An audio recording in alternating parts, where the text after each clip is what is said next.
ॐ सहनाववतु सहनौ भुनक्तु सह वीर्यङ्करवावहै तेजस्विनावधीतमस्तु मा विद्विषावहै।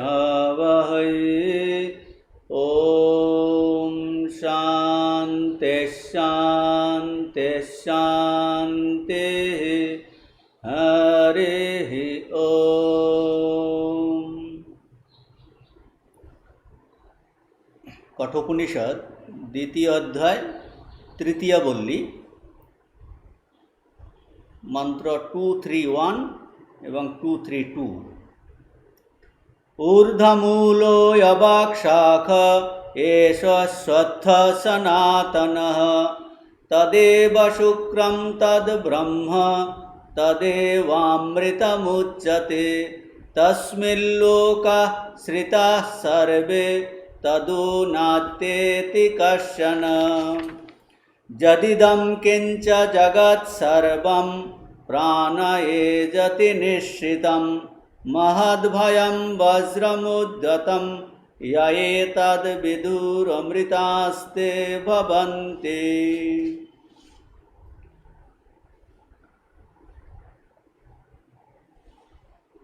तो कठोपनिषदेर এই শেষ বল্লী ষষ্ঠ বল্লীর প্রথম মন্ত্র আমরা গত দুটি ক্লাসে আলোচনা করেছি যে এই মন্ত্র 231 এই মন্ত্রের ভাষ্য সাধারণ অর্থ এবং শঙ্করাচার্য কৃত যে ভাষ্য আলোচনা করেছি আমরা এর অর্থ বোঝার চেষ্টা করেছি। শঙ্করাচার্য খুব কবিত্বপূর্ণ ভাষায় এর দীর্ঘ ভাষ্য লিখেছেন যে এই সংসার বৃক্ষের কি স্বরূপ আমাদের বুঝতে একটু অসুবিধা হতে পারে, কঠিন মনে হতে পারে। আমরা আরেকবার এই গুরুত্বপূর্ণ মন্ত্র আর সহজভাবে বোঝার চেষ্টা করব।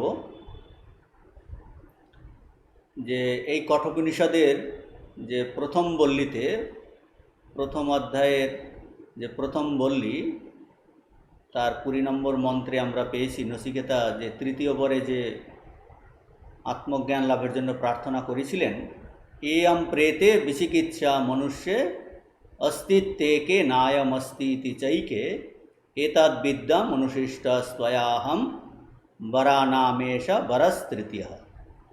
অর্থাৎ কিনা সংক্ষেপে বক্তব্য হলো নচিকেতার জিজ্ঞাস্য যে আত্মতত্ত্ব ব্রহ্মতত্ত্ব, যে মৃত্যুর পরে এই যে সন্দেহ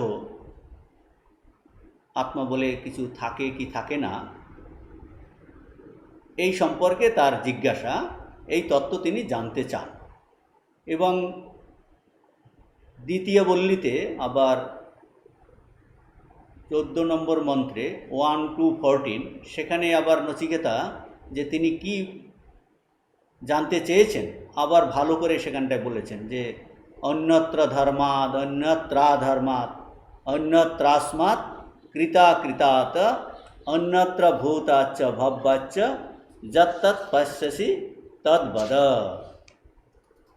ওখানটায় নচিকেতা আবার বলেছেন যে তিনি কি জানতে চান যা কিনা ধর্ম অধর্ম থেকে আলাদা, কার্য ও কারণ থেকে ভিন্ন, অতীত বর্তমান ভবিষ্যৎ এর থেকেও ভিন্ন।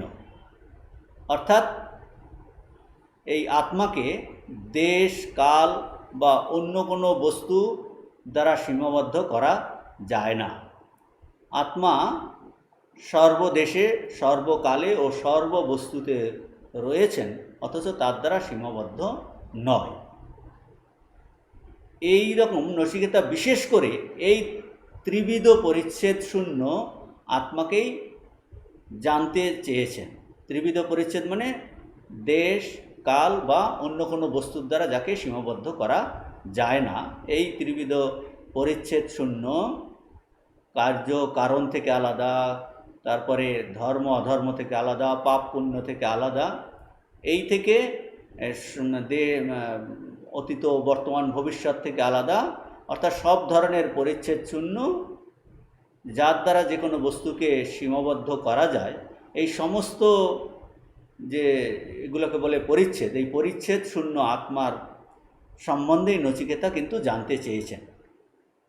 যে আত্মা এই দেহ পরিচ্ছিন্ন অথবা দেহান্তর্গামী নন, তিনি এইসবের অতীত, যিনি এসবের অতীত, তারই উপদেশ চেয়েছেন, জানতে চেয়েছেন। আর এই রকম যে আত্মতত্ত্ব, তা তো অত্যন্ত দুর্গীয় হবে, তা তো আর বলার অপেক্ষা রাখে না। তাকে এক কথায় উপদেশ দিলে সহজে বোঝা যায় না, ধারণাও হয় না। একটা ক্রম অনুসরণ করে ধীরে ধীরে স্থূলরূপ থেকে তার থেকে সূক্ষ্মতর রূপ, অবশেষে সূক্ষ্মতম, এইভাবে একটু একটু করে এগিয়ে নিয়ে গিয়ে সূক্ষ্মাতি সূক্ষ্ম অনরণীয়ান মহত মহিয়ান, এই বলে যাকে বলা হয়েছে, সেই আত্মতত্ত্বে পৌঁছাতে হয়। যমরাজ ব্রহ্মবিজ্ঞানী যমরাজ এই যে ঠিক অধিকারী, মুমুক্ষু অধিকারী নচিকেতাকে সেইভাবেই কিন্তু উপদেশ করেছেন। এই বিভিন্নভাবে এই আত্মতত্ত্বের কথাই উপদেশ করেছেন। যে বিভিন্ন, এখানেও বলছেন যে এ তৎ বৈ তৎ, হে নচিকেতা, তুমি যে আত্মার কথা জানতে চেয়েছিলে, এই সেই আত্মতত্ত্ব, ব্রহ্মতত্ত্ব। তো বিভিন্ন রূপে এই আত্মতত্ত্বের কথা তাকে বোঝাবার, তাকে ধারণা করিয়ে দেবার চেষ্টা করেছেন। বর্তমান যে এই ষষ্ঠবল্লীতে কি উপদিষ্ট হয়েছে, যেহেতু এটা অত্যন্ত দুর্গেয়, সেটাই অন্য আরেকটা পদ্ধতিকে আরেকভাবে এই যমরাজ নচিকেতাকে বোঝাচ্ছেন। কিভাবে? বর্তমান এই ষষ্ঠবল্লীতে যে আমরা এই যে জগৎটা আমরা দেখছি, যে জগৎটা আমরা আমাদের পঞ্চেন্দ্রিয় গ্রাহ্য জগৎ যেটা আমরা অনুভব করছি, এটা হলো একটা এই কার্যভূত জগৎ সংসারের সম্যক জ্ঞানের দ্বারা এই জগৎ সংসারের মূল কারণ ব্রহ্ম বা আত্মার স্বরূপ নিশ্চয় করবার জন্য, বা সেই ব্রহ্মের স্বরূপ বোঝাবার অভিপ্রায় এই ষষ্ঠবল্লী আরম্ভ হয়েছে। যে শঙ্করাচার্য ভূমিকাতে এরকম বলেছেন যে কার্যের জ্ঞান থেকে যাতে কারণের জ্ঞান হয়, সেই রকমই কার্য জগৎ থেকে তার মূল যে ব্রহ্মস্বরূপ, যেখান থেকে তার উৎপত্তি হয়েছে, মূল কারণ, তার জ্ঞানের সেই ব্রহ্মের মূল কারণ অন্বেষণ করার জন্যই এই ষষ্ঠবল্লী শুরু হয়েছে। যে এই বিশ্ব ব্রহ্মাণ্ডকে একটা অশ্বত্থ বৃক্ষের সঙ্গে তুলনা করা হয়েছে। আমরা বৃক্ষের এই যে ডাল পাতা দেখে কি করতে পারি, তার মূল দেখি না। তার মানে ডাল পাতা, তার ফুল ফল দেখে যে এর একটা মূল আছে, যার উপর সে দাঁড়িয়ে আছে, মূলের নিশ্চয় করা যায়। সেই রকম এই জগৎ কার্য দেখে তার যে মূল কারণ ব্রহ্ম, তা দৃষ্ট না হলেও তার অবধারণ করা সম্ভব। এই জন্য এই ষষ্ঠবল্লী আরম্ভ হয়েছে। এই শ্রুতি এই সংসার বৃক্ষের বর্ণনা করার তাৎপর্য কয়েকটি, যেটা এইমাত্র আমরা আলোচনা করলাম, যে কার্য জ্ঞানের দ্বারা কারণের জ্ঞান অর্জন, আর কার্য থেকে কারণ সবসময় অধিক হয়, ব্যাপক হয়। আর এই বিচিত্র রূপ যে জগৎ, এটা কিন্তু কার্য। এই কার্য থেকে, এই কার্যের জ্ঞান থেকে এই জ্ঞান হয় যে এর কারণ যে আছে ব্রহ্ম বা পরমাত্মা, সে অধিক, সে ব্যাপক। উদাহরণ হলো, আমরা ঘরে রুটি তৈরি করছি, রুটি হলো কার্য। ঘরে যত আটা আছে তার কিছু অংশ দিয়েই রুটি তৈরি হয়। সেই রকম ব্রহ্মের কেবল এই এক পাদ থেকেই এই জগৎ তৈরি হয়েছে। বাকি 3 পাদ, বাকি আটা যেন পরেই রয়েছে, বাকি 3 পাদ পরে রয়েছে। এই জন্য বলা হচ্ছে পাদস্য বিশ্বভূতানি ত্রিপাদস্য অমৃতম দিবি। যে এই যে আমরা বিশ্ব ব্রহ্মাণ্ড দেখছি, আকাশাদি সহিত এই সংসার কত বড়, তাহলে তার থেকেও বড় ব্যাপক হলো ব্রহ্ম, যে বাকি অংশ পড়েই রয়েছে, এইরকম ঋষিদের ধারণা। তো এই একটা যে এই সংসার বৃক্ষ বর্ণনা করার উদ্দেশ্য হলো কার্য জ্ঞানের দ্বারা কারণের জ্ঞান অর্জন, কার্যের থেকে কারণ অধিক হয়, ব্যাপক হয়। দ্বিতীয় আর একটা কী ধারণা হয় আমাদের, যে এই কার্য অপেক্ষা কারণ নিত্য ও সূক্ষ্ম হয়। এই সংসারকে আমরা ভাষ্যেতে দেখেছি, এই সংসারকে আপেক্ষিকভাবে অনাদি অনন্ত বলা হয়েছে, কারণ এর শুরু কোথায় কেউ জানে না। আর অনন্ত মানে প্রবাহ আকারে এটা নিত্য, এই চলছে, চিরপ্রবৃত্ত, শঙ্করাচার্য ভাষ্যতে বলছেন। তো বলছেন যে এই যে কিন্তু যার থেকে এই সংসার বৃক্ষ নির্গত হয়েছে সেই ব্রহ্ম কিন্তু শাশ্বত রূপে অনাদি আর অনন্ত। সংসারকেও অনাদি অনন্ত বলা হয়েছে আপেক্ষিকভাবে, কিন্তু প্রকৃত অনাদি অনন্ত হলো কি, এই ব্রহ্ম যে মূল কারণ সে হলো শাশ্বত। তো সেই জন্য তাকে বলা হয় ত্রিকাল অবাধিত সত্য, তার কোনো পরিবর্তন নেই। আর এই সংসার বৃক্ষকে অনাদি বলা হয়েছে, অনন্ত বলা হয়েছে, প্রবাহাকারে চলছে, কিন্তু কিন্তু প্রতি মুহূর্তেই শঙ্করাচার্য আমরা ভাষ্যতে দেখেছি পরিবর্তন হচ্ছে, কিন্তু এর মূল যে পরব্রহ্ম তাতে কোনো পরিবর্তন নেই, সে হলো ত্রিকাল অবাধিত সত্য। আর এই মূল স্বরূপ তিনি শুদ্ধ জ্যোতির্ময়, তদেব শুক্রম তৎ ব্রহ্ম, সেই ব্রহ্ম জ্যোতির্ময়, এবং তিনি অবিনাশী। তাকে জানলে, যিনি জানবেন তিনি ওই রকম অমৃতস্বরূপ হয়ে যাবেন। তাতেই কিন্তু এই সমস্ত যে সৃষ্টি, তার উৎপত্তি, স্থিতি আর প্রলয়, তিন অবস্থাতেই এই সমস্ত বিশ্ব ব্রহ্মাণ্ড তাতেই আশ্রিত হয়ে আছে। কাজেই সেই মূল কারণ ব্রহ্মকে কেউ অতিক্রম করতে পারে না। তিনি হলেন সব কিছুর অধিষ্ঠান, আশ্রয়। এই প্রকার যে ব্রহ্ম, অর্থাৎ যিনি কিনা এই ব্যাপক, সূক্ষ্ম, নিত্য, সব থেকে ব্যাপকতম, সূক্ষ্মতম আর যে নিত্য, এই রকম ব্রহ্মের জ্ঞান দেবার জন্যই, এই জ্ঞান করানোর জন্যই শ্রুতি এই কার্যরূপ জগৎ সংসারের বর্ণনা করেছে। এটা হলো একটা প্রয়োজন। আর একটা প্রয়োজন হলো, এই সংসারের স্বরূপ জ্ঞান যদি আমাদের হয় তাহলে তার প্রতি আমাদের তুচ্ছতা বোধ হবে এবং বৈরাগ্য উৎপাদন হবে। যে এই যে বিশাল বিশ্বব্রহ্মাণ্ড আমরা যতই বড় দেখি না কেন, যা নিয়ে আমাদের এত পরস্পরের মধ্যে কত ঝগড়াঝাঁটি, যুদ্ধ, এত কোলাহল হচ্ছে এই জগৎকে নিয়ে, কিন্তু এই জগৎ সংসার যে প্রতি মুহূর্তেই পরিবর্তনশীল, এই স্বরূপ জ্ঞান যদি হয় তাহলে আমাদের তার প্রতি তুচ্ছতা হবে, বৈরাগ্য হবে। তখন কি, এই জগৎ সংসারের যে মূল ব্রহ্মস্বরূপ, যার কোনো পরিবর্তন নেই, যিনি কিনা সচ্চিদ আনন্দ স্বরূপ, তার ধারণা, তার জ্ঞান আমাদের হয়, মানে তার আভাস পাই, ধীরে ধীরে সেই সত্যের আমাদের জ্ঞান অর্জন করতে পারি। মানে হলো, যতক্ষণ পর্যন্ত না এই যে সংসাররূপ বৃক্ষ জগৎ, এর প্রতি আমাদের বৈরাগ্য উৎপাদন হয়, যতক্ষণ পর্যন্ত এর বৈরাগ্য উৎপাদন না হয় ততক্ষণ পর্যন্ত এই মূলের জ্ঞান হওয়া কিন্তু সম্ভব নয়। তাহলে এর বর্ণনা করার এটাও একটা উদ্দেশ্য, যে জগৎ সংসারের স্বরূপ জ্ঞান হলে কিন্তু তুচ্ছতা বোধ হবে, তখন আমরা এই মূলের জ্ঞান কিন্তু আমাদের হতে পারে, মূলের জ্ঞানের ধারণা হয়।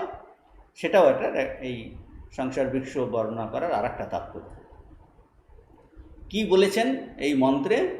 বলছেন যে এই মন্ত্রে বলেছেন যে এই ঊর্ধ্বমূল হলো এই সংসার বৃক্ষ, অর্থাৎ যার মূল বা আদি কারণ হলো সর্বোত্তম ব্রহ্ম, উৎকৃষ্টতম ব্রহ্ম, অর্থাৎ জগৎরূপ এই সংসার বৃক্ষ হলো পরব্রহ্মের কার্যভূত। তিনি হলেন মূল কারণ, সেখান থেকেই এর উৎপত্তি হয়েছে। ভাষ্যকার শঙ্করাচার্য এই সংসার বৃক্ষের বিস্তারিত বর্ণনা করেছেন খুব কবিত্বপূর্ণ ভাষায়, মহত্বপূর্ণ ভাষায়, যে এর কি প্রকৃত চরিত্র, যে এই জগৎ সংসারের যে অশ্বত্থ বৃক্ষের সঙ্গে তাকে তুলনা করা হয়েছে, যে এই তুলনাটা বিভিন্ন শাস্ত্রেতেও আছে, উপনিষদ, গীতা, পুরাণ, ভাগবত, বিভিন্ন জায়গাতে এই সংসারকে অশ্বত্থ বৃক্ষের সঙ্গে তুলনা করা হয়েছে। এর মধ্যে অনেক মিল আছে। তো শঙ্করাচার্য এই জগৎ সংসার দেখিয়েছেন যে কি এটা বহু সমস্যাপূর্ণ, দুঃখ কষ্টে পূর্ণ। ভগবান গীতাতে যেমন বলেছেন যে এটা অনিত্যম অসুখম লোকম ইমাম প্রাপ্য ভজস্ব মাম, যে এই লোক জরা বেদি দুঃখ দোষানুদর্শনম, এখানে কি আছে? জরা বেদি দুঃখ অনিত্যম অসুখম লোকম, বলছে এইটা জেনে অনিত্যম অসুখম লোক ইয়ম প্রাপ্য ভজস্বমান, বলছে আমাকে ভজনা করো। অর্থাৎ কি না, এই যে জগৎ সংসার বৃক্ষ এ হলো অনিত্য, এ অত্যন্ত দুঃখ কষ্টে পূর্ণ, প্রতি মুহূর্তে পরিবর্তিত হয়েছে, অন্যরূপ নিচ্ছে। এইটা জেনে এর মূল অনুসন্ধান করো, এর বাইরা রূপের প্রতি তুমি আকৃষ্ট হয়েও না হে মানব, তুমি এটাতে বৈরাগ্য অবলম্বন করে এর যে মূল স্বরূপ আছে সেই মূল স্বরূপকে জানো। ঋষি যেন এটা বলতে চাইছেন। শঙ্করাচার্য এই স্বরূপ সংসার এর যে জগৎ সংসারের স্বরূপ খুব সুন্দর বলেছেন, যেটা প্রতি মুহূর্তেই পরিবর্তিত হয়ে অন্যরূপ নিচ্ছে, অন্যতা স্বভাব। এই জন্য এই বাজিগরের এই বাজির মতো এই আছে এই নেই। এই সংসার আমরা সবাই সুখের অন্বেষণ করি, আর এই সংসারে সুখের অন্বেষণ করা যেন ওই মরুভূমিতে জল খোঁজার মতো। আমরা মরুভূমিতে যে মৃগতৃষ্ণিকা, যে সেখানে হরিণ নিয়ে গেলে সে দেখতে পাচ্ছে হরিণ দৌড়চ্ছে, খুব তৃষ্ণার্ত, দেখছে দূরে জল, কিন্তু দৌড়ে দৌড়ে গিয়ে দেখছে কোথাও জল নেই, করে করে সে মরে যায়। সেই রকম আমরাও এই জগৎ সংসারে আমরা আছি, আমরা নিজেদের যতই বুদ্ধিমান মনে করি, ভাবি এই জগৎ সংসারে আমরা স্থায়ী সুখ পাব, এখানে চিরস্থায়ীভাবে থাকব, এই বলে আমরা প্ল্যান করি। কিন্তু এই জগতের বস্তুগুলোকে, যে এটা পরিবর্তনশীল, এটা নিত্য নয়, এইগুলোকে আমরা সত্য বলে মনে করছি, কিন্তু সেটা আমাদের নেহাত ভ্রান্ত ধারণা, সেটা নেহাত কিন্তু ভ্রান্ত ধারণা। তো শঙ্করাচার্য এইটাই ব্যাখ্যা করছেন সুন্দর, যে জগতের অবস্থা এত পরিবর্তনশীল, যেন দৃষ্ট নষ্ট স্বরূপ, অর্থাৎ দেখতে দেখতে তার স্বরূপ হারিয়ে যায়। এই দেখছি এই নেই। যেখানে বলা হয় যে 1000 বছরের শহর আর 1000 বছরের বন, কত সভ্যতা আসছে যাচ্ছে, কত কোটি কোটি মানুষ প্রতি মুহূর্তেই মরছে। অহনি ভূতানি গচ্ছন্তি যেম মন্দিরম, যে জগৎ প্রতিনিয়ত পরিবর্তন হয়ে যাচ্ছে। এইখানে সাগর, তারপর সেখানে পর্বত, আবার সব ধুলিলিণ্ঠিত হচ্ছে। যে এই যে সংসাররূপ বৃক্ষ, এখানে এর মধ্যে নিত্যবস্তু সারবস্তু কিছু নেই, এ হলো কলা গাছের মতো নিঃসার। তো এই সংসারের যে স্বরূপ কি তা নিয়ে মানুষের অনেক চিন্তা ভাবনা, যে মানুষ যখন এই নিজের বুদ্ধি দিয়ে বিচার করতে যায়, স্বাভাবিকভাবেই মানুষ এই সংসারে যখন দুঃখ কষ্ট পায়, তখন এই জগৎ সংসারটা কি, মানুষ কি, জগৎটা কি, এত জীব, এর নিয়ে সে বিচার বিশ্লেষণ করার চেষ্টা করে। যখন সে নিজের এই বুদ্ধি দিয়ে বিচার করতে যায়, তখন তাদের মনে এই নানা কল্পনা সন্দেহ আসে। সংসারটা কি? সংসার হলো এইরকম বিবিধ কল্পনা ও সন্দেহের আশ্রয়। এই যে মানুষের মনে যে এই সংসার নিয়ে যত কল্পনা সন্দেহ আসে, এই সংসারটা হলো এই বিবিধ কল্পনা সন্দেহের আশ্রয়। অনেক অজ্ঞ অশাস্ত্রীয় নাস্তিক দর্শনের বিবিধ কল্পনার আশ্রয় এই সংসার। যারা শাস্ত্রেতে বিশ্বাস করে না, বেদেতে বিশ্বাস করে না, তারাও এটা নিয়ে চিন্তাভাবনা করেছে, কাজে তাদেরও প্রচুর তাদের কল্পনা এবং সন্দেহ। অজ্ঞ ব্যক্তিদের তো আছেই, এবং যারা শাস্ত্র মানে না তাদেরও আছে। এমনকি যারা এই বৈদিক ধর্মে বিশ্বাসী, এরকম অনেক আস্তিক সম্প্রদায়ের দার্শনিকরাও এই সংসার বৃক্ষের প্রকৃত রহস্য উদ্ঘাটন করতে অসমর্থ হয়েছে। তাহলে এর কি রহস্য উদ্ঘাটিত হয়নি? বলছেন না, বৈদান্তিক ঋষিরা এই জগতের সারভূত মূলকে কিন্তু জেনেছেন। বেদান্ত শাস্ত্র সংসারের কারণ নির্ধারণ করেছেন। কি সেই কারণ? পরব্রহ্মই এই সংসারের সারভূত মূল। তো শঙ্করাচার্য এই ভাষ্যতে আমরা দেখেছি যে এই সংসার বৃক্ষের বীজ কি, যে এটা অব্যক্ত থেকে এসেছে, সংসার বৃক্ষের বীজ, তার অঙ্কুর, কাণ্ড, এই সংসার বৃক্ষে যে জল সিঞ্চন, তার প্রবাল অঙ্কুর, এই কচি ডাল, তারপর পাতা, ফুল, নানা রস, সংসার বৃক্ষের যে ফল, তার দৃঢ়বদ্ধ অবান্তর মূল বা ঝুরি মূল, সংসার বৃক্ষের যে যারা বাস করে, বৃক্ষেতে যেমন পাখি, সেই রকম সংসার বৃক্ষের পাখিরূপ কত ধরনের প্রাণী বাসিন্দা। আর এই পাখিরা যেমন কলরব করে, সেই রকম এই সংসার বৃক্ষের কোটি কোটি মানুষ, জীব, জন্তু সব যেন তুমুল কোলাহল করছে। এইরকম খুব সুন্দর বর্ণনা শঙ্করাচার্য করেছেন, আমরা এই ভাষ্যতে দেখেছি। আরও বলেছেন যে এই সংসার বৃক্ষ কামনা ও কর্মরূপ বায়ুর দ্বারা সর্বদা চঞ্চল, মানে চেঞ্জ হয়েছে। কীভাবে চেঞ্জ হচ্ছে? বলছে কামনা থেকে তাতে রাগ, দেশ, আবার কর্ম, আবার সংস্কার। বলছে এই কর্মরূপ বায়ুর দ্বারা সর্বদা চঞ্চল হচ্ছে। আর এই বৃক্ষের শাখা হলো নিচের দিকে, অর্থাৎ নিচের দিকে বলতে এই যে স্বর্গবাসী, নরকবাসী, পশু পাখি, প্রেতাদি দেহপ্রাপ্তি হলো তার নিম্নগামী স্থূল শাখা। আর এরা ব্রহ্মের অবনত অবস্থা, বিভিন্ন লোকসমূহ অবনত শাখা বলা যায়। তারপরে এই যে মহত্তত্ত্ব, হিরণ্যগর্ভ, তন্মাত্রা, ইন্দ্রিয়, এটসেট্রা সবই অবাক শাখা। এই বিভিন্নভাবে এই শাখারও বর্ণনা করা হয়েছে। শঙ্করাচার্য সুন্দরভাবে এইগুলো সব বর্ণনা করেছেন, আমরা দেখেছি। যে আর কি বলছেন, এই সংসার বৃক্ষ প্রবাহরূপে নিত্য। ওই যে বলল যে অনাদি অনন্ত, এর শুরু কবে থেকে হয়েছে এটাকে নির্দেশ করা যাবে না, সেই জন্য বলছে অনাদি, যার আদি খুঁজে পাওয়া যাচ্ছে না, আদি নেই। আর অনন্ত কেন? এটা এইরকম প্রবাহ আকারে চলছে, একের পরে চলছে, প্রবাহরূপে নিত্য। এর আদি কেউ জানে না, কিন্তু আর সেই জন্য বলছে চিরপ্রবৃত্ত। কিন্তু এই সংসার বৃক্ষকে উৎপাটন করা যায়, তার ছেদন সম্ভব। কিভাবে সম্ভব? এই বেদান্ত শাস্ত্রে সেটা কিন্তু নির্ণীত হয়েছে। ঋষিরা কিন্তু এটা করতে পেরেছেন এবং বলতে চাইছেন আমরাও সেটা করতে পারি। কিভাবে?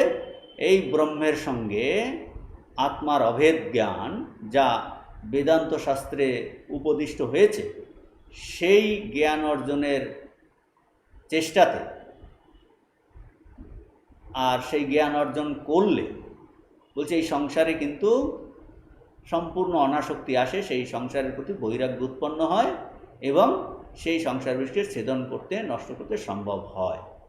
অর্থাৎ যে মূল থেকে এই সংসার বৃক্ষ এসেছে আর আমরা ওখান থেকে এসেছি, তিনি আবার আমাদের মধ্যে আছেন। আমরা যে এখন আমি করছি, আমার যে প্রকৃত স্বরূপ, বলছে ওই যে মূল, ব্রহ্মমূল, বলছে ব্রহ্মের সঙ্গে এই আত্মার অভেদ জ্ঞান, বলছে তিনি সর্বত্রই কিন্তু ওতপ্রোত হয়ে আছেন। তার মানে যে মূল থেকে এই সংসার বৃক্ষের উৎপন্ন হয়েছে, নির্গত হয়েছে, তিনি আবার তদে বানু প্রাবিশত, তিনি সব কিছুর মধ্যে প্রবিষ্ট হয়ে আছেন। যদি আমরা সেই যে মূল ব্রহ্মের সঙ্গে আত্মার অভেদ জ্ঞান, এই জ্ঞান আমাদের হয়, তখনই কিন্তু এই সংসার বৃক্ষ আমাদের জন্য কিন্তু নষ্ট হয়ে যাবে, তার উচ্ছেদ হবে। এই বেদান্ত শাস্ত্রে উপদিষ্ট এই জ্ঞানরূপ অসঙ্গ শাস্ত্রের দ্বারা সংসার বৃক্ষের উচ্ছেদ করা যায়, এর নষ্ট হয় করা সম্ভব। যদিও সংসার অনাদি ও অনন্ত, অর্থাৎ প্রবাহাকারে চিরপ্রবৃত্ত হচ্ছে, তথাপি যিনি মুমুক্ষু, যিনি এর রহস্য উদ্ঘাটন করতে আগ্রহী, যিনি মুক্তি পেতে চাইছেন, এই সংসারের রহস্য কি জানতে চাইছেন, তাকে উপলব্ধি করতে চাইছেন, তার জন্য যিনি পুরুষকার অ্যাপ্লাই করেন, এই রকম স্ট্রাগল করার যার মানসিকতা আছে, বলছেন এই রকম যে ব্যক্তি মুমুক্ষু সাধক, সে কিন্তু এই সংসারকে উৎপাটন করতে পারে, নষ্ট করতে পারে। তার জন্য তাকে চেষ্টা করতে হবে, যে পুরুষকার অ্যাপ্লাই করতে হবে, শুধু এরকম বসে থাকলে হবে না, এর রহস্য উদ্ঘাটনের জন্য তাকে চেষ্টা করতে হবে। তাহলে যে মূল কারণ ব্রহ্ম, তার সঙ্গে এই অভেদ বুদ্ধি হলে তার কাছে আর সংসার থাকে না। শ্রীরামকৃষ্ণ যেমন বলছেন যে মায়াবীকে ধরো, তবে তার মায়াতে আর বাঁধতে পারবে না। অর্থাৎ ভক্তির দিক দিয়ে বলছেন, যে কোনো দিক দিয়েই হোক, বলছেন যে তিনি এই মায়া অবলম্বন করে সৃষ্টি করেছেন ঈশ্বর, কাজে ঈশ্বরকে ধরলে তার মায়ার দ্বারা আমরা বদ্ধ হব না। সেই জন্য বলছেন মায়াবীকে ধরো, তাহলে আর মায়ায় বাঁধতে পারবে না।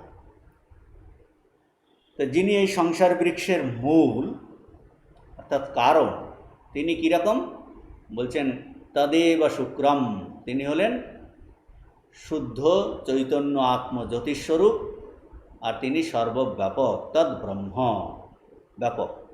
তিনি এই যে ব্রহ্ম, তিনি এই মায়া উপাধি নিয়ে এই সংসার বৃক্ষের সৃষ্টি করেন, কিন্তু তিনি তাতে অশুদ্ধ হয়ে যান না। অর্থাৎ এই ব্রহ্ম মায়া অবলম্বন করে এই সংসার বৃক্ষের সৃষ্টি করেছেন, কিন্তু এই তাতে অর্থাৎ মায়ার দ্বারা তিনি অশুদ্ধ হন না, তার কোনো পরিবর্তন হয় না। সেই জন্য বলছেন তদেব শুক্রম তদ ব্রহ্ম। আর তাকে জানলে কি হবে, তদ এব, সেই ব্রহ্মকে জানলে অমৃতম উচ্চতে, তিনি অমৃতস্বরূপ, কাজে তাকে জানলে মানুষও কিন্তু এরকম অমৃতস্বরূপ অমর হয়ে যায়, মুক্ত হয়ে যায়, এই কথা বলছেন। আর সমস্ত লোকসমূহ কিন্তু এই সমস্ত যে জগৎ সংসার, তাতেই আশ্রয় করে আছে, তা কেউ তাকে কিন্তু অতিক্রম করতে পারে না। অর্থাৎ কিনা বলা হচ্ছে যে এই যে মূল ব্রহ্ম, তিনি এই জগতের একমাত্র উপাদান কারণ। এটাকে বলা হয় বিবর্ত উপাদান কারণ। মানে বিবর্ত উপাদান কারণ মানে তার কোনো পরিবর্তন হয়নি। সেই জন্য পরিবর্তন হয়নি বোঝাবার জন্য বলছেন শুক্রম, তদেব শুক্রম, তিনি কিন্তু শুদ্ধ স্বরূপেই আছেন, সেই জন্য তাকে বলা হয় বিবর্ত কারণ। যেমন উদাহরণ দেওয়া হয়, ভুলক্রমে আমরা একটা অন্ধকারে দড়িকে সাপ বলে মনে করি, কিন্তু দড়ি তো সাপ হয়ে যায়নি, কিন্তু ভুলক্রমে যেন দেখছি সাপ। সেই রকম দড়িই আছে। সেই রকম ব্রহ্ম, যিনি শুদ্ধ স্বরূপ, পবিত্র স্বরূপ, সচ্চিদানন্দ স্বরূপ, তিনি তাই আছেন। এটাকে বলে বিবর্ত উপাদান কারণ। বিবর্ত উপাদান কারণ ব্রহ্মকে জগতের, মানে তার কোনো পরিবর্তন হয়নি। তিনি ত্রিকাল অবাধিত সত্য, অবিনাশী, নিত্য স্বভাব, এই জন্য তিনি অমৃত। আর সেই ব্রহ্মভিন্ন যা কিছু, তা হলো কি বলছেন শঙ্করাচার্য ভাষ্যতে বলেছেন, তা কিছু অনির্ত, মিথ্যা। তখন এই মন্ত্রের ভাষ্যের লাস্টের দিকে শঙ্করাচার্য ছান্দোগ্য উপনিষদ থেকে কোট করে বলছেন যে বাচারম্ভনাম বিকার নামধেয়ম অনির্তম অন্যত অতমর্তম। বলছেন যে বিকার কি, বিকার হলো, এই বিকার মানে ব্রহ্মের যাবতীয় কার্যবস্তু, এই সংসার বৃক্ষ। তা কি বলছে, এ হলো নামমাত্র, শব্দমাত্র, এ হলো বাকের অবলম্বন। আমরা যে কোনো আকাশ, বাতাস, জল, এগুলো সব এই বাক্যের দ্বারা উচ্চারিত হয়। বলছে এর অ্যাকচুয়ালি অস্তিত্ব নাই। বলছেন সবই অনিহিত, মিথ্যা, অতএব মরণশীল। ব্রহ্মবস্তু ছাড়া এর আলাদা অস্তিত্ব নেই। এখন এইটা একটা বেদান্তের, এই যে জগৎকে অনিহিত বা মিথ্যা বলা হয়েছে, এইটা আমরা অনেক সময় বুঝতে ভুল করি। যে জগৎকে মিথ্যা বলা হলো, এটার প্রকৃত অর্থ কী? আপাত দৃষ্টিতে এই যে সংসার বৃক্ষ, এই জগৎ, তাকে আপাত দৃষ্টিতে একে কিন্তু মিথ্যা বলা হলো। জগৎ মিথ্যা বলতে কিন্তু এ বোঝায় না যে এর পিছনে তত্ত্ব নেই। অর্থাৎ জগৎকে যখন আমরা মিথ্যা বলি, এর অর্থ হলো এর পিছনে একটা তত্ত্ব আছে। জগৎ মিথ্যা মানে অলিক নয়, শূন্য নয়, অসৎ নয়। অলিক, শূন্য, অসৎ এটা কি? যেমন উদাহরণ দেওয়া হয় আকাশ কুসুম, শশশৃঙ্গ। যে আকাশে কুসুম মানে ফুল ফোটে না, বা খরগোশের শিং হয় না, এগুলো অলিক বস্তু। এর অস্তিত্বই নেই যে এর বোধ হবে, বলছে জগৎ মিথ্যা মানে এইরকম অলিক নয়, এইরকম শূন্য নয়, এ অসৎ নয়। শশশৃঙ্গ যেমন হতেই পারে না, অসৎ, আকাশে ফুল ফোটে না। বলছে জগৎ মিথ্যা মানে এইরকম নয়। তাহলে মিথ্যা মানেটা কি? যখন বেদান্তে এই জগৎ মিথ্যা বলা হচ্ছে, মিথ্যার অর্থ আমাদের ভালো করে জানার এবং বোঝার চেষ্টা করা উচিত। মিথ্যা মানে যাকে ঠিক স্বরূপে জানছি না, ভুল জানছি। মিথ্যা মানে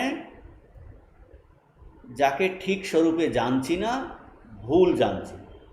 মিথ্যা যখন বলছি তখন কিন্তু এটা জানছি, বা এটা আমাদের জানা উচিত যে মিথ্যারও কোনো একটা অধিষ্ঠান আছে। যখন জগৎকে মিথ্যা বলছি তখন আমরা জানছি, বা আমাদের জানা উচিত, আমাদের বোধে এটা গেঁথে নেওয়া উচিত যে এর কোনো একটা অধিষ্ঠান আছে। সেই অধিষ্ঠানের প্রতীতি না হয়ে যখন অন্যরূপ প্রতীতি হচ্ছে, তখন তাকে মিথ্যা বলছি। যে এই জগতের যে অধিষ্ঠান ব্রহ্মবস্তু, মূল স্বরূপ, তার প্রতীতি আমাদের হচ্ছে না, অন্যরূপে প্রতীতি হচ্ছে, তখন তাকে মিথ্যা বলছি। যেমন ওই আগের যে দৃষ্টান্ত, যে রজ্জু সর্পের দৃষ্টান্ততে রজ্জুর সর্প বলে যে প্রতীতি, এটা হলো মিথ্যা প্রতীতি। সর্প ঠিকই নেই, কিন্তু রজ্জু তো আছে। সেই রকম ব্রহ্মে যখন জগৎ আরোপ হচ্ছে, তখন ব্রহ্ম অধিষ্ঠান, জগৎ আরোপ্য।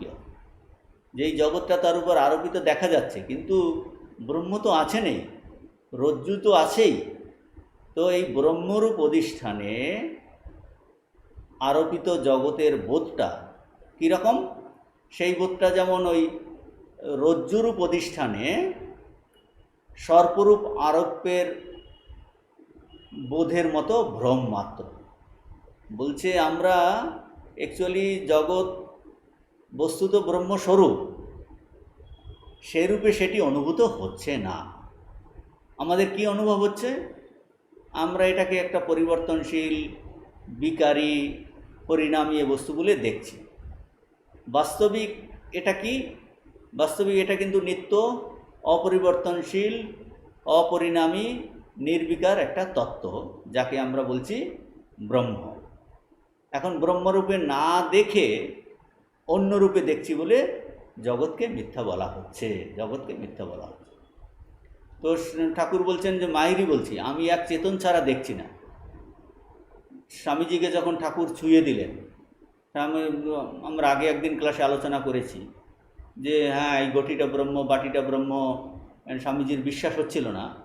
তখন ঠাকুর যখন স্পর্শ করে দিলেন, বলছেন যে সর্বত্রই ওই এক দেখছেন ঈশ্বর, ব্রহ্মবস্তু। বলছেন এই বাইরের আকারটা দেখছে, কিন্তু সব যেন এক দেখছেন।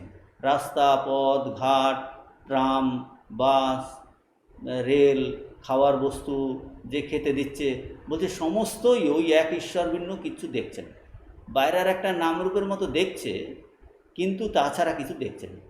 কাজেই এই যে তখন বলছেন যে এই রকম একটা যে অবস্থা আমাদের ক্ষেত্রে এটা কি দেখছি? নিত্য পরিবর্তনশীল, পরিণামী। কিন্তু ব্রহ্ম বলে যে একটা বস্তু আছে সেইটা আমাদের বর্তমান বোধ হচ্ছে না। জগৎ বস্তুত ব্রহ্মস্বরূপ, সেইরূপ সেটা আমাদের অনুভব হচ্ছে না, আমাদের বিকারী বলে পরিণামী বলে অনুভব হচ্ছে। বাস্তবিক কিন্তু এটা একটা অপরিবর্তনশীল সত্য তত্ত্ব, যাকে ব্রহ্ম বলি। এখন তাকে সেই রূপে না দেখে অন্য রূপে দেখছি। তো বলছে অতএব বোঝা যাচ্ছে যে তাহলে জগৎ কিন্তু অলিক নয়। যেমন শশশৃঙ্গ বলে কোনো বস্তু, তার খরগোশের শিং হয় না বা আকাশে ফুল ফোটে না, এগুলো যেমন অলিক, অসৎ, শূন্য, কিন্তু জগৎ এইরকম অলিক নয়। অলিক যদি হতো তাহলে তার জগতের প্রতীতি হতো না। যেমন শশশৃঙ্গের প্রতীতি হয় না, আকাশে এই ফুল দেখা যায় না, সেই রকম জগৎ যদি অলিক হতো তাহলে জগতের দেখা যেত না, অনুভব হতো না। কিন্তু জগৎ তো আমাদের অনুভব হচ্ছে। অলিক হলে এর মূল অন্বেষণ করারও কোনো দরকার ছিল না। কাজেই জগৎ কিন্তু অলিক নয়, মানে আমরা জগৎকে মিথ্যা বলছি মানে অলিক নয়। এর পিছনে, এর জগৎকে ঠিকভাবে দেখছি না, এর পিছনে একটা কিন্তু সত্য বস্তু আছে, এটা শূন্য নয়, তাকে ঠিক স্বরূপে দেখছি না, ভুল দেখছি। কাজেই মিথ্যার মানেই হচ্ছে যে ঠিক স্বরূপে আমি জানছি না, আমি ভুল জানছি যে এর একটা অধিষ্ঠান আছে, সেই অধিষ্ঠানের প্রতীতি না হয়ে অন্যরূপে প্রতীতি হচ্ছে, সেই জন্য মিথ্যা বলছি। মিথ্যা মানে অলিক নয়। কাজেই এই যদি অলিক হতো তাহলে আর এর মূল অন্বেষণের প্রয়োজন ছিল না, অন্বেষণ করার কোনো দরকার ছিল না। কিন্তু মূল সত্য রয়েছে বলে, মূল কারণ রয়েছে বলে, যে কিনা অবাধিত সত্য, এই জগতের প্রতীতি হচ্ছে, আবার মূল অন্বেষণেরও প্রয়োজন আছে। মূল সত্য রয়েছে বলেই জগতের প্রতীতি হচ্ছে, আর এর মূল অন্বেষণেরও প্রয়োজন আছে। এই জন্য বলা হয় যদি অসৎ হতো, অলিক হতো, শূন্য হতো, তাহলে জগতের প্রতীতিই হতো না। আর যদি জগৎ সৎ হতো তাহলে তো সেই বোধ বাধিত হতো না। অথচ এই বোধ কিন্তু একটা সময় পাল্টে যায়। বর্তমানে আমরা এটাকে পরিবর্তনশীল, বিকারী, পরিণামী বলে দেখছি, কিন্তু এই বোধটা তো ঠিক বোধ নয়। ঋষিরা বলছেন যে এক সচ্চিদানন্দ ব্রহ্মই আছে। কাজে আমাদের বোধটা কিন্তু ঠিক বোধ নয়, এই বোধ কিন্তু পাল্টে যায়, বোধের পরিবর্তন হয়। এই বোধ আমাদের তো প্রতি মুহূর্তেই পরিবর্তিত হচ্ছে। জগৎ যেমন পরিবর্তিত হচ্ছে, আমাদের এই আমি পরিবর্তিত হচ্ছে, বোধও পরিবর্তিত হচ্ছে। আর এই বোধও কিন্তু বাধিত হয়। বাধিত হওয়া মানে বিপরীত জ্ঞানের দ্বারা এই আপত জ্ঞানটা প্রতিহত হয়। যেমন মরুভূমিতে গেলে এই বালিরূপ অধিষ্ঠানের যদি জ্ঞান হয়ে যায়, তার উপর যে আরোপ্য জলের জ্ঞান বাধিত হয়। প্রথমে আমরা বালিকে মরুভূমিতে জল বলে মনে করছি, তাহলে অধিষ্ঠান কি সেখানে? অধিষ্ঠান হলো বালি, তাতে আরোপিত কি হয়েছে? জল নেই, সেই জন্য আরোপিত বলা হচ্ছে, ওর উপর আরোপিত হয়েছে, মানে ভ্রান্তভাবে আমরা দেখছি। তাহলে এখন যদি আমরা কাছে গিয়ে সেখানে দেখলাম যে জল নেই, বালিতে হাত দিলাম, ও এটা তো বালি, এটাকেই আমি জল বলে ভেবেছিলাম।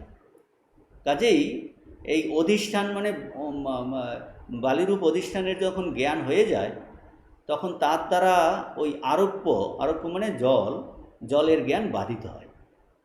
অধিষ্ঠানকে জানলে, অর্থাৎ বালিরূপ অধিষ্ঠানকে জানলে সেখানে আর জলের জ্ঞান থাকতে পারে না। সুতরাং জলের জ্ঞান কিন্তু মিথ্যা প্রমাণিত হয়ে যায়। যেমন এই সর্পের জ্ঞানও মিথ্যা প্রমাণিত হয়ে যায়, রজ্জু সর্প উদাহরণ। যখন অধিষ্ঠানের জ্ঞান হয়ে গেল, বালির জ্ঞান হয়ে গেল, তখন কিন্তু এই জলের জ্ঞান বাধিত হবে, জলের জ্ঞান কিন্তু থাকতে পারে না। সুতরাং জলের জ্ঞান মিথ্যা প্রমাণিত হলো। তাহলে জলের জ্ঞান কেন হচ্ছিল? এটা মিথ্যা কেন? এর একটা অধিষ্ঠান ছিল, কিন্তু কি অধিষ্ঠান ছিল? বালিরূপ অধিষ্ঠান। সেই বালিরূপ অধিষ্ঠানেই ভুল করে আমরা জল দেখছি না। সেই রকম এই যে জগৎকে আমরা দেখছি, এই জগৎটা ওই রকম জলের মতো, আসলে আছে ব্রহ্ম, কিন্তু আমরা দেখছি এই জগৎ পরিবর্তনশীল। যখন এই ব্রহ্মের জ্ঞান হবে, কাজেই আমরা যখন এই অনেক সময় আমরা বলি জগৎ মিথ্যা, কিন্তু এই ব্রহ্মের জ্ঞান না হওয়া পর্যন্ত জগতের কিন্তু মিথ্যাত্ববোধ হয় না। যখন ওই কাছে গিয়ে বালির জ্ঞান হলো, তখনই বোঝা গেল এটা এই জল যেটা দেখছিলাম জলের জ্ঞানটা মিথ্যা। কিন্তু বালির জ্ঞান না হওয়া পর্যন্ত মিথ্যা বোধ হয় না। সেই রকম বলছেন আমরা অনেক সময় এই যে জগৎকে মিথ্যা বলি, কিন্তু ব্রহ্মের জ্ঞান না হওয়া পর্যন্ত, অর্থাৎ অধিষ্ঠানের জ্ঞান না হওয়া পর্যন্ত জগতের মিথ্যাত্ববোধ আসে না। যুক্তির সাহায্যে আমরা এই মিথ্যাত্ব কল্পনা করতে পারি, কিন্তু ব্রহ্মের জ্ঞান না হলে মিথ্যাত্বের নিশ্চয় হয় না। মানে আমরা যুক্তির সাহায্যে সেটা কল্পনা করি, কিন্তু নিশ্চয় হয় না।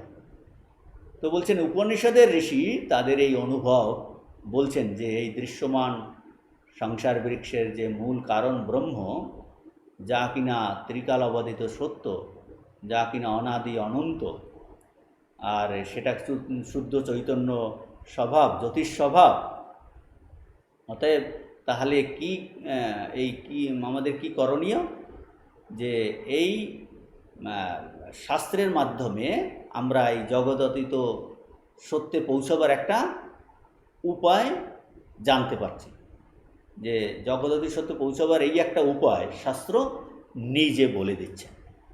একটা উপায় হলো এই শাস্ত্র নিজে বলে দিচ্ছে। আর একটা উপায় হলো যে এই সত্যটাকে, মূল কারণকে জানার, উপলব্ধি করার একটা শাস্ত্র থেকে জানলাম, শাস্ত্র বলে দিয়েছেন। আর একটা হলো যে আমাদের এই অতীন্দ্রিয় অনুভব, অর্থাৎ শাস্ত্র যে প্রণালী বলেছে তাকে অনুসরণ করে তুমি নিজে এটাকে অনুভব করো, অপরোক্ষ অনুভব করো। এই জন্য শাস্ত্র বলছেন আত্মানম বিদ্ধি, যে তুমি এটাকে জানো, তুমি সেই ব্রহ্মস্বরূপ। এটাকে আমাদের যা অতীন্দ্রিয় অনুভব, অর্থাৎ এইটাকে জানতে বলছে। এখন সাধারণত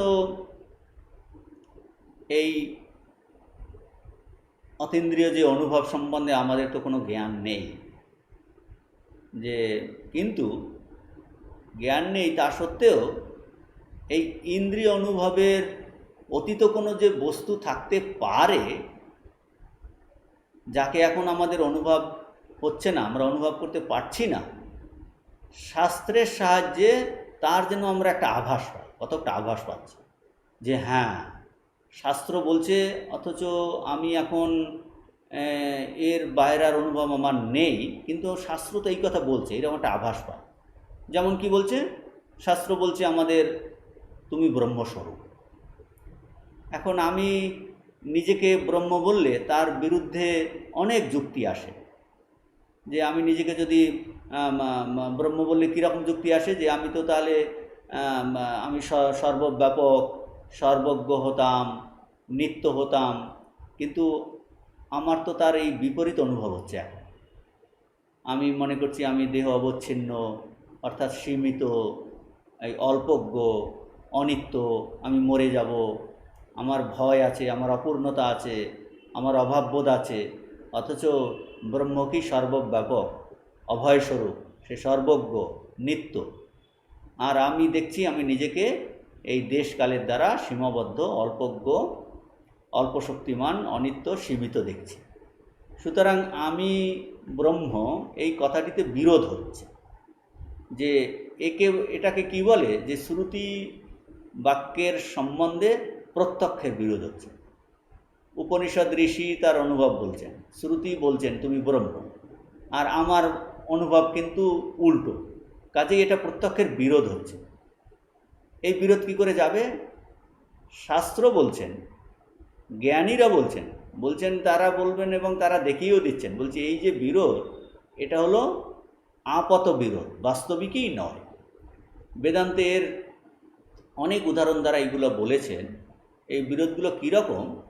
যে এটা একটা ভ্রান্তি অবস্থা। বাচ্চা ছেলে, তার জ্বর হয়েছে, প্রচণ্ড জ্বর, 106 ডিগ্রি জ্বর, প্রলাপ বকছে। তখন মাকে বলছে সে, মা আমার নাকটা ভীষণ বড় হয়ে গেছে। কেন এরকম হলো? তখন মা বলছে, ওই যে পাড়াতে যে গণেশ পুজো হয়েছিল না? বলে, হ্যাঁ গণেশ পুজো হয়েছিল। বলছে, তোমার বন্ধু যে ওই পল্টু, ও কী করেছে, ওই গণেশ ঠাকুরের যে বড় যে নাকটা ছিল না, সেইটা কেটে ফেলেছে। কেটে আসার জন্য সেই নাক কিন্তু এসে তোমার এখানে লেগে গেছে, সেই জন্যটা। তখন বাচ্চা ছেলে, ও আচ্ছা আচ্ছা, গণেশ ঠাকুরের নাক এসে আমার এখানে লেগেছে, এই জন্য লম্বা।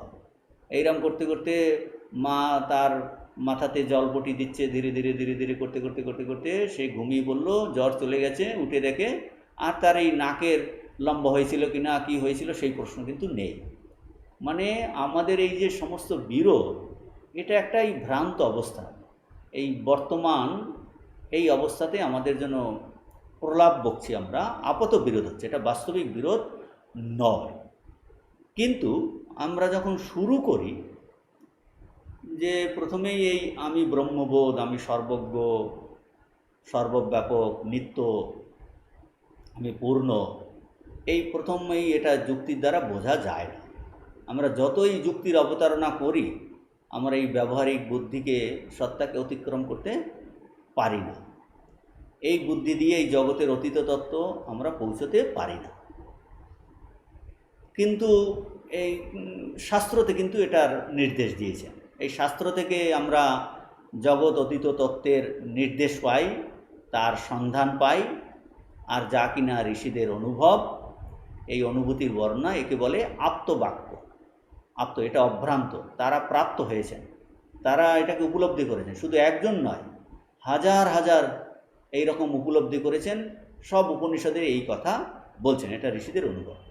এখন আমরা এই রকম একজন যে মানুষ, যার এইটা অনুভব নেই, অথচ এই শাস্ত্রবাক্যে তার বিশ্বাস আছে, ঋষিদের কথাতে বিশ্বাস আছে, সে যিনি এই রকম একজন মুমুক্ষু, যার এই সাধন চতুষ্টয় সম্পন্ন মুমুক্ষু, সে একজন এইরকম ব্রহ্মনিষ্ঠ গুরুর দ্বারা উপদিষ্ট হয়ে সে যদি এই বেদান্ত শাস্ত্র অনুযায়ী তার অধ্যয়ন, তার বিচার, সাধন ভজন করে, তখন করতে করতে করতে করতে সে কিন্তু এই গুরু কৃপাতে তার এই অতীন্দ্রিয় অনুভব সে লাভ করতে পারে। কিন্তু এই লাভ করলেও সেটা যে ঠিক ঠিক সে অনুভব হয়েছে কি না, সে কী করে সেটা জানবে? বলছে, তার এই অনুভবের সত্যতা কিন্তু ওই শাস্ত্রের দ্বারাই কিন্তু পরীক্ষিত হবে। শাস্ত্রেতে যে সত্যের যে লক্ষণগুলো বলা আছে, তা যদি ওই সেই মুমুক্ষু জ্ঞানী অনুভবের সঙ্গে মেলে, তখন তাকে সত্য বলে গ্রহণ করতে হবে। এইভাবে শাস্ত্রে বলেছে যে বেদান্তে যে অতীন্দ্রিয় সত্যের যে সিদ্ধান্ত সমূহ আমরা পাই, তাকে বলছে এইভাবে তুমি এই বিচার করে ধীরে ধীরে তত্ত্বেতে পৌঁছানোর চেষ্টা করো। বলছেন চেষ্টা করো। এই জন্য এই শাস্ত্রতে বলছেন এই তত্ত্ব উপলব্ধি করার উপায় কি, সাধন কি, এই জন্য বলছেন আত্মাবরে দ্রষ্টব্য, শ্রোতব্য, মন্তব্য, নিদিধ্যাসিতব্য। আত্মাকে জানতে হবে, তাকে দেখতে হবে, শুনতে হবে, মনন অর্থাৎ তর্ক বিচার করতে হবে ও নিদিধ্যাসন করতে হবে। অর্থাৎ কিনা এই শাস্ত্রীয় প্রণালীতে বিচার মনন করতে হবে। কেবল তর্কের দ্বারা বস্তু লাভ হয় না, কেবল তর্কের দ্বারা। কারণ আমরা যে মনটার দ্বারা বা বুদ্ধির দ্বারা তর্ক করি, সেটা যদি শুদ্ধ না হয়, অর্থাৎ রাগ দেশ মুক্ত না হয়, তাহলে এই বিচার করতে গেলেই সেটাই শুষ্ক বিচারে পর্যবসিত হয় এবং এর দ্বারা যে সিদ্ধান্ত হয়, সেই সিদ্ধান্তে ভুল হয়, মানে সঠিক সিদ্ধান্তে আমাদের স্থিতি হয় না। কাজেই আমাদের কিভাবে শুরু করতে হবে তাহলে? বলছেন এই ঋষিদের বাক্যকে খণ্ডন করার উদ্দেশ্যে মনন বা বিচার করলে হবে না। বিচার করে ঋষিদের বাক্যকে ভুল প্রমাণ করব, বলছে সেইভাবে সেই উদ্দেশ্যে মনন বা বিচার করলে কিন্তু হবে না। তাদের সিদ্ধান্তের উপর একটু জোর দিতে হবে। কাজেই তাহলে জোর দিতে হবে কি করে? বলছে অন্তত প্রথমে এভাবে শুরু করতে হবে, ঋষিদের যে সিদ্ধান্ত বাক্যকে একটা প্রকল্প হিসাবে, হাইপোথেসিস বলে, হিসাবে গ্রহণ করে তারপর শ্রদ্ধা সহকারে এই বিচারকে পরিচালিত করতে হবে। তারপর মননের দ্বারা শাস্ত্রীয় সত্য এবং যিনি মুমুক্ষু তার কিছু অনুভূত তত্ত্ব বা আপ্তবাক্যের মধ্যে বিরোধের মীমাংসা হয়ে গেলে সেটাকে সত্যরূপে, অবিরুদ্ধ সত্যরূপে গ্রহণ করতে মাঝে মাঝে আমাদের স্বাভাবিক সংশয় ওঠে। সেই সংশয় দূর করার জন্য নিদিধ্যাসনের প্রয়োজন। নিদিধ্যাসনের দ্বারা সেই সিদ্ধান্তে মনের স্থিতিলাভ হয়। অর্থাৎ প্রথমে শুনতে বলেছেন, শোনার পরেই মানে ঋষিদের সিদ্ধান্ত বাক্য আমরা প্রকল্প হিসাবে নিয়ে শ্রদ্ধা সহকারে তার বিচার করলাম, মনন করলাম, তীব্র মননের দ্বারা কী হলো, শাস্ত্রে যে সত্যের কথা বললেন আর সেই মুমুক্ষুর তার যে তত্ত্বের অনুভব হলো বা ঋষিদের অনুভবের সঙ্গে তার মিলে গেল, অবিরুদ্ধ হয়ে গেল। কিন্তু তা সত্ত্বেও অবিরুদ্ধ হলেও মাঝে মাঝে এরকম সংশয় আসতে পারে। অবিরুদ্ধ সত্যরূপে গ্রহণ করতে মাঝে মাঝে কিন্তু তার এই সংশয় হয়। তো এই সংশয় দূর করার জন্য, স্বাভাবিক সংশয় ওঠে, সংশয় দূর করার জন্য তার এই নিদিধ্যাসনের প্রয়োজন। তখন এই নিদিধ্যাসনের দ্বারা তার এই তত্ত্বে স্থিতিলাভ হয়। এক কথায় কি বোঝা যাচ্ছে যে এই শ্রবণ মনন নিদিধ্যাসন ছাড়া তত্ত্বের প্রতিষ্ঠা লাভ কিন্তু হয় না। এই এত কথা আলোচনা করার প্রয়োজন এই জন্য যে এই সংসার বৃক্ষ অর্থাৎ কার্য দেখে মূলের জ্ঞান হতে অনেক পরিশ্রম করা যায়। মানে জগৎ মিথ্যা আর তার অধিষ্ঠান যে ব্রহ্ম, আবার সেই ব্রহ্মই হলো আমার স্বরূপ, এইটা ধারণা করা কিন্তু চারটিখানি কথা নয়, চালাকি নয়। এর জন্য যে পরিশ্রম দরকার, যে উপনিষদ তার মূল নির্দেশ করেছেন, এই সংসারও তার মূল নির্দেশ করেছেন। সিদ্ধান্ত বাক্য আমরা পাচ্ছি ঋষিদের কাছ থেকে, ঋষিদের অনুভব পেলাম, এখন আমাদের সেটা অনুভবে নিয়ে আসতে হবে। এই শাস্ত্র আমাদের দিক দর্শন করছেন, আমরা এখান থেকে তার সিদ্ধান্ত বাক্য পাচ্ছি। কাজেই আমরা যদি শাস্ত্র অনুযায়ী, গুরুর নির্দেশ অনুযায়ী এই বেদান্ত বাক্যের শ্রবণ, তারপর মনন, তীব্র বিচার বিশ্লেষণ, তারপর তার নিদিধ্যাসন করি, তখনই কিন্তু এই যে সংসার বৃক্ষ তার মূল যে পরব্রহ্ম, যে কিনা ত্রিকাল অবাদিত সত্য, যাকে আশ্রয় করে এই বিশ্ব ব্রহ্মাণ্ড আছে, আর সেই ব্রহ্মবস্তুই হলো আমার স্বরূপ, তখন কিন্তু অনুভব হয়। এই অনুভব হলেই তখন এই ঠিক জগৎ মিথ্যা বলে আমাদের সেটারও মিথ্যার অনুভব হয়। ব্রহ্মের অনুভব না হলে, ত্রিকাল অবাদিত সত্য তার অনুভব না হলে এই জগৎ মিথ্যার ধারণা সহজে কিন্তু সম্ভব নয়, যদিও আমরা কল্পনা করতে পারি। সেই জন্য বলছে বিচারের সঙ্গে ধ্যান এবং অনুভব করার চেষ্টা। এই বলছেন এখানটায়, এই যে ব্রহ্মবস্তু, যে যার থেকে এই সংসার বৃক্ষ এসেছে, তার উৎপত্তি, স্থিতি ও লয়, সে হলো মূল কারণ ব্রহ্ম। নচিকেতা এইটাই বলছে, তৎ বৈ তৎ, নচিকেতা, তোমার জিজ্ঞাস্য যে আত্মতত্ত্ব ব্রহ্মত্ব হলো এই, যার থেকে এই বিশাল সংসার বৃক্ষ এসেছে।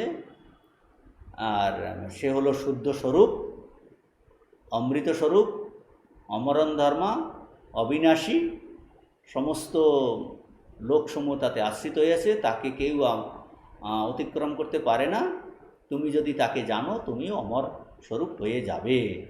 এই হলো সেই নচিকেতার জিজ্ঞাস্য আত্মতত্ত্ব বা ব্রহ্মতত্ত্ব। এরপরে আমরা চলে যাচ্ছি মন্ত্র 232। যদিদম কিঞ্চ জগৎ সর্বম প্রাণ এজতি নিশ্চিতম মহদ্ভয়ম বজ্রমুদ্যতম ইয় এতদ্বিদুঃ অমৃতাস্তে ভবন্তি।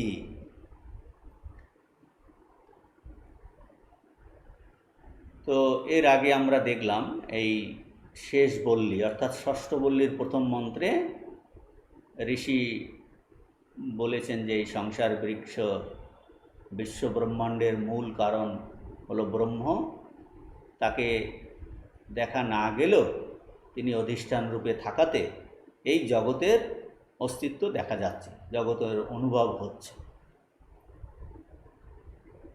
যে ব্রহ্মকে নিজের আত্মা বলে জানলে, অনুভব করলে জীব অমৃত হয়। জগতের মূল কারণ সেই ব্রহ্ম নেই, অসৎ থেকে এই জগৎ উৎপন্ন হয়েছে, যদি কেউ এরকম আশঙ্কা করেন, সেই আশঙ্কা সন্দেহ নিরসনের জন্য এই বর্তমান দ্বিতীয় মন্ত্র ঋষি বলছেন, যদিদম কিঞ্চ জগৎ সর্বম।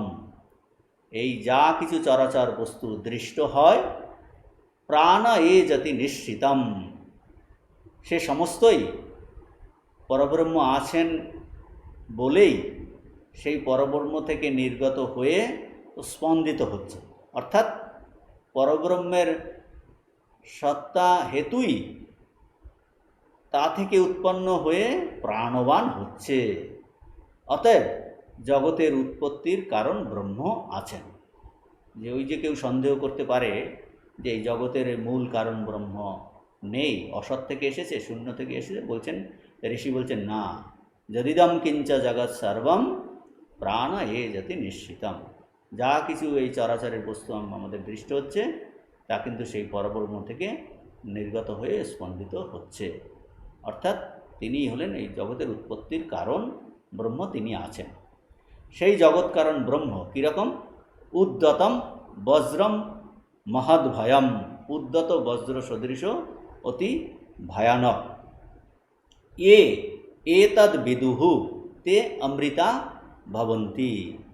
যারা এই সপ্রকাশ ব্রহ্মকে আত্মরূপে সাক্ষাৎ উপলব্ধি করেন তারা অমর হন, অর্থাৎ জন্ম মৃত্যু অতিক্রম করেন, জন্ম মৃত্যু অতিক্রম করে স্বস্বরূপে স্থিতি লাভ করেন। কারণ একমাত্র তিনি সত্যবান হওয়াতে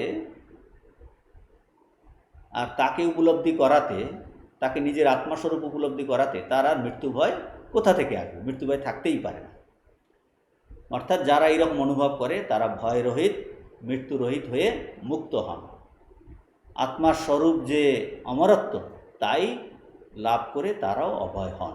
বলছে এই আত্মা অজর অমর অমৃত স্বরূপ, যে তাকে এই আত্মার স্বরূপকে উপলব্ধি করবেন, আত্মার স্বরূপ যে অমরত্ব, তাই লাভ করে তারাও অভয়স্বরূপ হন, অভয়স্বরূপ হন। অতএব বোঝা যাচ্ছে যে এই শ্রুতি এই মন্ত্রে বলছেন যে এটা সর্বজন সিদ্ধ যে সদ্বস্তু থেকেই এই কার্য উৎপন্ন হয়। আমরা যেমন আগে বললাম শশশৃঙ্গ প্রভৃতি অলি, অসৎ, তা থেকে কোনো কিছু কার্য উৎপন্ন হতে দেখা যায় না, অথচ এই জগৎ আমরা দেখছি কার্যবস্তু, কাজেই এর পিছনে সৎ ব্রহ্ম আছে। সুতরাং সৎস্বরূপ বস্তু জগতের মূল রূপে বিদ্যমান আছেন। শ্রুতি তাকে কি বলছেন? প্রাণ শব্দের দ্বারা নির্দেশ করছেন। যদিদম কিঞ্চ জগৎ সর্বম প্রাণ এ যতি নিশ্চিতম। প্রাণ শব্দে নির্দেশ করছেন।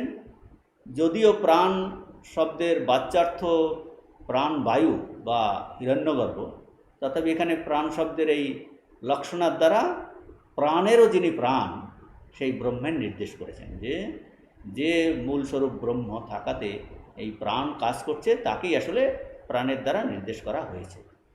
এই বজ্র উদ্যত করে প্রভু ভৃত্যের সামনে দাঁড়িয়ে থাকলে যেমন ভৃত্যরা ভয় নিয়মিতভাবে কাজ করে যায়, সেইরূপ এই যে চন্দ্র, সূর্য, গ্রহ, নক্ষত্র, সমুদ্র, পৃথিবী, এর যাবতীয় পদার্থ অবিরাম নিয়ত কাজ করছে, এর দ্বারা অনুমিত হয় কি বজ্রোদ্যতকারী প্রভুর মতো কেহ মহৎ ভয়ের কারণরূপ কেউ আছেন, যার আদেশে এই জগৎ নিয়মিতভাবে চলছে। এইরূপ অনুমানের মূল রূপে শ্রুতি স্বয়ং কি বলছেন? প্রাণের অর্থাৎ প্রাণস্বরূপ পরব্রহ্ম বিদ্যমান থাকাতেই সমস্ত জগৎ তা থেকে উৎপন্ন হয়ে নিয়মিত কাজ করছে। বলছে এই অনুমানের ভিত্তি শ্রুতি নিজেই বলছেন যে এই সেই প্রাণস্বরূপ ব্রহ্ম আছে, তার থেকে উৎপন্ন হয়ে এই সমস্ত জগতের গ্রহ নক্ষত্র চন্দ্র সূর্য সব কাজ করছে। আর তিনি যেন যেন উদ্যত বজ্রের মতো মহৎ ভয়ের কারণ। তিনি সত্য সত্যই মহৎ ভয়ের কারণ নন, কিন্তু তার সত্তা মাত্রেই সমস্ত জগৎ তার অধীন হয়ে চলেছে, এইটা বোঝাবার জন্য এই উদ্যত বজ্রদের প্রভুর উপমা দেওয়া হয়েছে। আসলে তিনি ভয়ের কারণ নন, তিনি সত্য সত্যই মহৎ ভয়ের কারণ নন, কিন্তু তার সত্তাতেই, তার সত্তা মাত্রেই সমস্ত জগৎ তার থেকে তার অধীন হয়ে চলছে, এইটা বোঝাবার জন্য এই উদ্যত বজ্রধারী প্রভুর উপমা দেওয়া হয়েছে। তাকে যারা নিজ প্রবৃত্তির সাক্ষী রূপে জানেন, তারা সেই জ্ঞানের ফলে তারা কিন্তু মুক্ত হয়ে যান। কাজেই তাকে আত্মস্বরূপ উপলব্ধি করলেই আর তো ভয় নেই। এরকম আমরা নিতে পাচ্ছি পুরাণে, যে হিরণ্যকশিপুকে দেখে নৃসিংহ ভগবান, হিরণ্যকশিপু নৃসিংহ ভগবানকে দেখে এত ভীত হচ্ছে, তাকে মেরে ফেললো, অথচ তারপরে প্রহ্লাদকে সে কিন্তু কোলে নিয়ে চাটছে, তার কিন্তু ভয় নেই। তো এই বলছেন এই ব্রহ্ম ভয়ের সদৃশ, মানে তার সত্তাতেই সত্তাবান, এইটা বোঝানোর জন্য উপমা দেওয়া হয়েছে। কিন্তু যিনি তাকে নিজের স্বরূপ বলে জানবেন, তার তো আর কোনো ভয়ের প্রশ্নই, সে তো অভয় স্বরূপ হয়ে যায়, অমৃত স্বরূপ হয়ে যায়, মুক্ত হয়ে যায়। এই দ্বিতীয় মন্ত্রে বলেছেন যে এই রকম ব্রহ্মবস্তু আছেন, তা তার নির্দেশেই জগৎ চলছে। এর ভাষ্য আমরা পরের ক্লাসে করব। আজকে এই পর্যন্ত। ওম শান্তি শান্তি শান্তি। হরি ওম তৎসৎ। শ্রীরামকৃষ্ণার্পণমস্তু।